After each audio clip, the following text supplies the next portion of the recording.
Hello, ladies and gentlemen, and welcome to a new series I'm calling 5-Minute Flashback. This is a series where I talk about an old show or a show that's finished already, and I pretty much review it in 5 minutes and just give my thoughts. So, this week I'm reviewing Justice League. Now, I'm talking about both the original Justice League animated series and the Justice League Unlimited series, which is kind of like the second part to that franchise.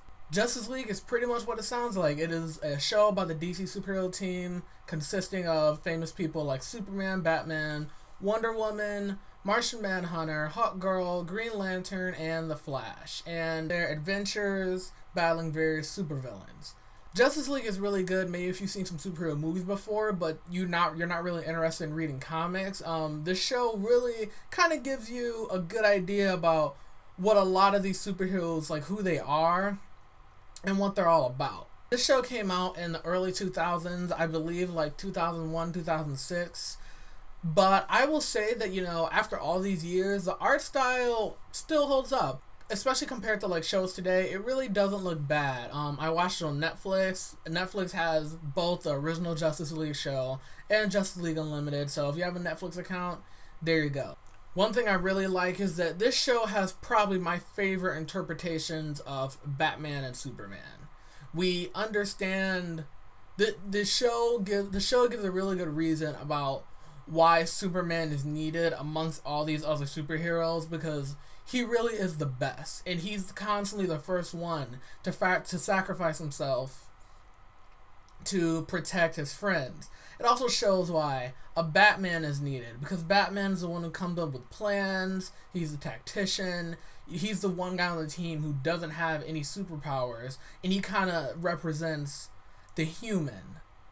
And, we see many interpretations of these characters through various shows and comics and movies, and I think that if you really want to find a likable, relatable Batman, a likable, relatable Superman, Justice League is probably the show for you. Over the years, other superheroes are either added to the roster or seen in the show, so characters like Aquaman, Dr. Fate, Green Arrow, Black Canary, The Huntress, The Question, and even Supergirl. I will say the Justice League is a monster of the week type show, so every few episodes, the heroes are fighting a completely different villain who's unrelated to the last. However, within the final couple seasons, there is an overarching plot that actually connects the dots between a lot of the smaller episodes, and there is kind of a conspiracy type plot that develops towards the end that I think was the writers trying to, kind of patch up some of the Monster of the Week stuff.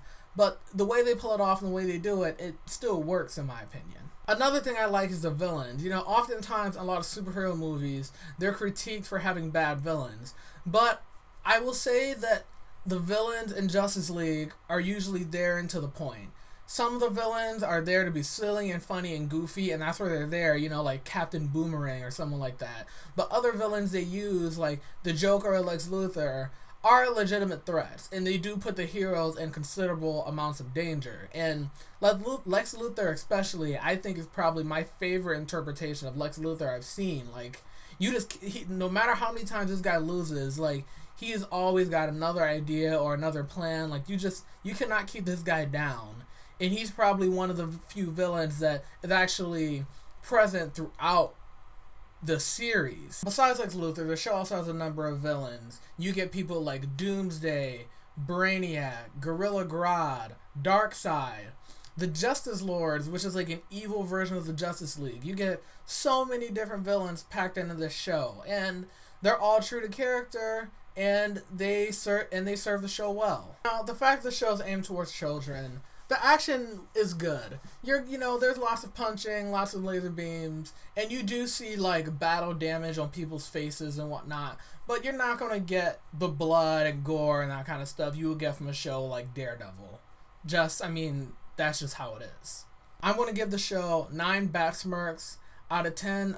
It's a really good show. Again, if you want a jumping off point in the superhero genre, it can be corny at times, but this show, when it came out, was aimed towards kids, but it's a show that is aimed towards kids that adults can enjoy.